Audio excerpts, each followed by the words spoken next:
know, it's a point in a man's life where you gotta make a choice to actually be a man. And I don't know if every man is capable of that. I'm about my business. I'm about my business. I'm about my business. I'm about my business. What is music? But a way to express ourselves. A way to express our pains, our fears, our hopes, our experiences, our dreams, and our culture. 620 East 93rd Street. This place is the mothership. This is where we grew up. This is the place that birthed us. It goes almost about 10 years in high school.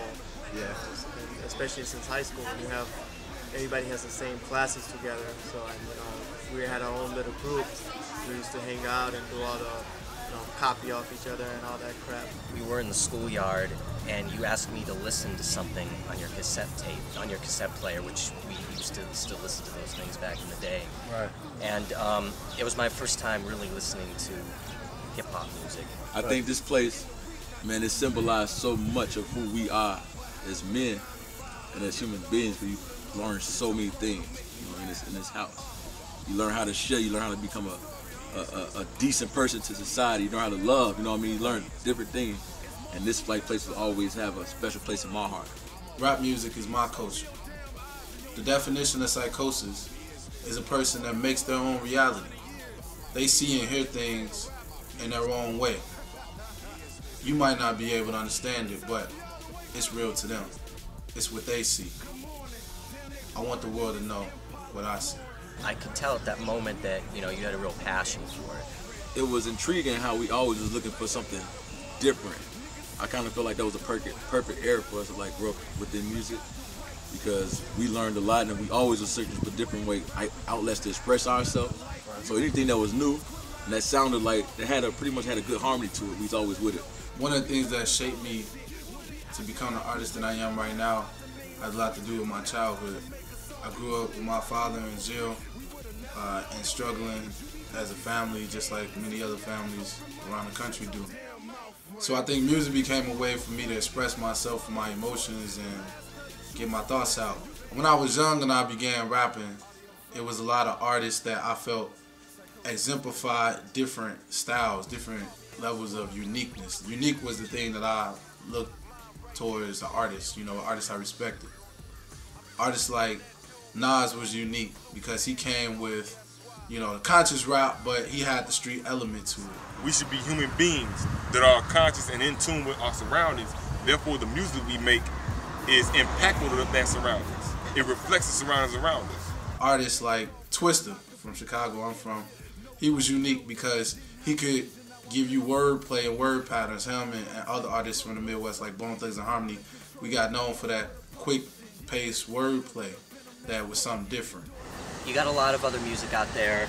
You listen to rock, and a lot of people will zone out on what they're actually listening to in terms of the lyrics. But when you're listening to hip-hop, I primarily focus on the lyrics. That's what the art form is about. It's the lyrics. Music, it's a blend of the lyrics. Some guys have a story behind it, and also with the beats and the music, and it all blends together and provides a nice sound, that you can just sit back at home or even in the car and just blast it. Thinking about Bone, it was amazing how they was able to sing and rap. It's like things like that. It was such an awesome era that we grew up in when we listened to that type of music. That's what drew me to it. It was just the creative process, on the fly, putting together words and rhyming things together. It just amazed me, and that's how I got into it. As I got older, artists like Lil Wayne and T.I., Eminem, Cannabis, Wu-Tang, all these different kind of groups and artists who represented different things to me, I always took a piece of all of it, tried to make it a part of who I am. What Kanye and Jay-Z did, it was smart. They took one of Otis Redding's cut and they just tore it up, and the mixture, because of Otis Redding being old school, older people just gravitate toward it, and then with Kanye and Jay-Z's ability with lyrics and words, it makes the younger people like it too. So it's a combination. Old school will never die. Hip hop rap would never be nothing without the people that made it, that laid the foundation. Those were the old school R&B artists. Best you never heard of. If I'm on it, then it's murder. Got a lot of niggas sleeping like a Celia or a Serta. Bet this bomb wake 'em up. 3 dice shake 'em up. Call it CeeLo, we know equal. I'ma break 'em up. Look. To me, you know, music has to come from a real place. You know, an artist has to develop to be who they are going to be always working on getting better. I don't think you ever fully arrive there. You always have to challenge yourself not to be better than whoever is hot right now, but be better than your last hot song. Be better than the last good punchline, the last good lyric, the last good beat you rapped on. You have to always be challenging yourself to be better. There's one song that you did in particular that's absolutely amazing. I've never heard anybody do anything like it before. It's the song called Leave, and the song is about you, about whoever the song is about, wanting to take vacation, taking a leave of absence from life, from work. Alright. One more day, man. It's almost the weekend, fam. Just gotta stick it out. You know what I'm saying? Feel like I can't leave like I want to, be free like I want to, go to places I want to be like I want to, leave like I want to, be free like I want to, go to places I want to be like I want to, I can't leave like I want to. That's a song that everybody can identify with, no matter who you are, whatever walk of life you are in. And everybody needs to take a vacation. Everybody is on the grind every single day on their job, and they can't do what they want. They can't take a vacation when they want to. Life is so stressful. This is the song that you made, and I completely identified with it. It was amazing. I think it was just all a maturation as human beings and as an artist. I think the knowing between was just like something new. I remember that day you came and like, man, I want you doing the song. I'm like, I ain't never sung in no studio before. You know what I mean? So it's like, you go from that to the Watch Me Glow. It was like a stark difference in where we was at in our lives and how the music came about too. I think artists face a lot of challenges. More challenges than people understand, because you have to understand, first of all, every artist is technically working as a business. As an independent artist, our main struggle is how do we balance our everyday life while at the same time make great music and find alternative ways to get to those listeners who desperately need to hear what we offer, or we feel they desperately need to hear what we offer. Rick Ross, when he had his rap music video, he wore a snapback, and all of a sudden the snapback craze picked up really big. Before we used to have all fitted hats, and now we have all snapbacks. That's where all the kids come out for.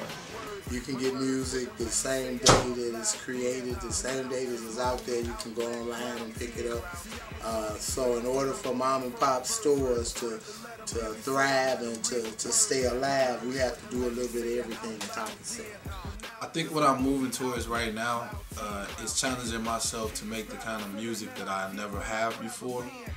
I want to do something similar to where I've been, but I want to challenge myself to improve by, picking tracks that aren't typical to what I have rapped on before, picking styles and wordplay and flows that I haven't used before, doing freestyles and original tracks in a different way. And that's what this tripolar mixtape, is going to be about. You're going to hear me come off in different ways. Songs like Best You Never Heard Of, which is really up-tempo, fast, in-your-face, aggressive, hardcore.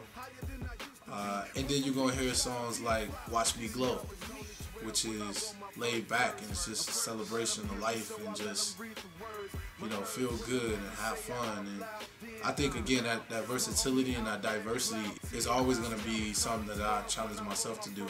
And I hope that other people listening and watching challenge themselves to do it too, because most importantly, you got to relate to who you're talking to, and they got to relate to you. That's what I'm about. Sycosis. So I let them read the words. My nerves wouldn't let me say it out loud then. But now it's my only outlet, Cloud 10. See, I was only 12 when I wrote my first verse.